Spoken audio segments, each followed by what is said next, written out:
ಹೌದು, ನಮ್ಮನೆ ಅಡ್ರೆಸ್ ನಿಮ್ಗೆ ಹೇಗ್ ಗೊತ್ತಾಯ್ತು? ಬಸ್ ಸ್ಟಾಪ್ ಅಲ್ಲಿ ಬಸ್ಸಿಂದ ಇಳಿದಿದ ತಕ್ಷಣನೇ ಯಜಮಾನ್ರಿಗೆ ಫೋನ್ ಮಾಡಿದ್ದೆ ಅಮ್ಮವ್ರೆ, ಅವರೇ ಅಡ್ರೆಸ್ ಹೇಳಿದ್ದು. ಅಶೋಕ್, ನಮ್ಗೆ ಹೇಳಲೇ ಇಲ್ಲ ನೀವು. ನೀವ್ ಎದ್ಮೇಲೆ ಹೇಳೋಣ ಅಂತ ಅನ್ಕೊಂಡೆ, ಮರ್ತೋಯ್ತು. ಅಮ್ಮ, ನಾನಿವತ್ತು ಸ್ಕೂಲ್ಗೆ ಹೋಗಲ್ಲ, ಅಪ್ಪಯ್ಯನ ಜೊತೆ ಸುತ್ತಾಡಕ್ ಹೋಗ್ತೀನಿ. ತುಂಬಾ ದಿನ ಆಗಿದೆ ಅಪ್ಪಯ್ಯನ ಜೊತೆ ಕಾಲ ಕಳೆದು. ಸರಿ ಪುಟ್ಟ, ಹಾಗೆ ಮಾಡು. ತುಂಬಾ ದಿವಸ ಆದ್ಮೇಲೆ ಬಂದಿದ್ದಾರೆ, ಅವ್ರಿಗೂ ನಿನ್ ಜೊತೆ ಟೈಮ್ ಸ್ಪೆಂಡ್ ಮಾಡ್ದಂಗಾಗತ್ತೆ, ನಿನ್ಗೂ ಖುಷಿ ಆಗತ್ತೆ ಅಲ್ವಾ?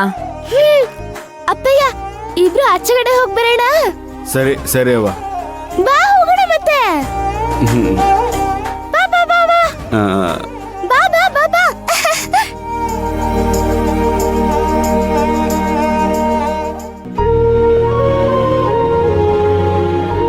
ಎಷ್ಟು ಖುಷಿಯಾಗಿದ್ದಾಳಲ್ವಾ ಇವತ್ತು?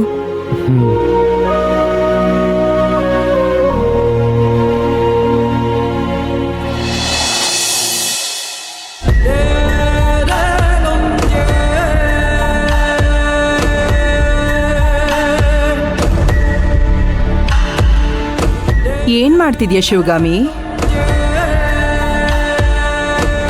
ಕಾಣಿಸ್ತಾ ಇಲ್ವಾ? ಗಿಡಗಳಿಗೆ ನೀರ್ ಹಾಕ್ತಾ ಇದ್ದೀನಿ.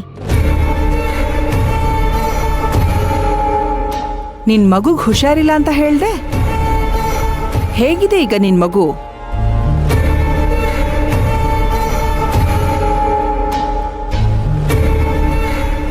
ಡಾಕ್ಟ್ರು ಕಾಲ್ ಮಾಡ್ತೀನಿ ಅಂತ ಹೇಳಿದ್ದಾರೆ.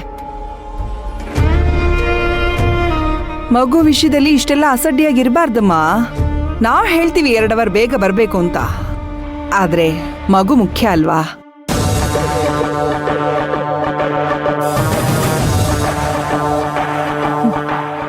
ನೋಡಿ, ನೀವು ಮಾತಾಡ್ತಿರೋದು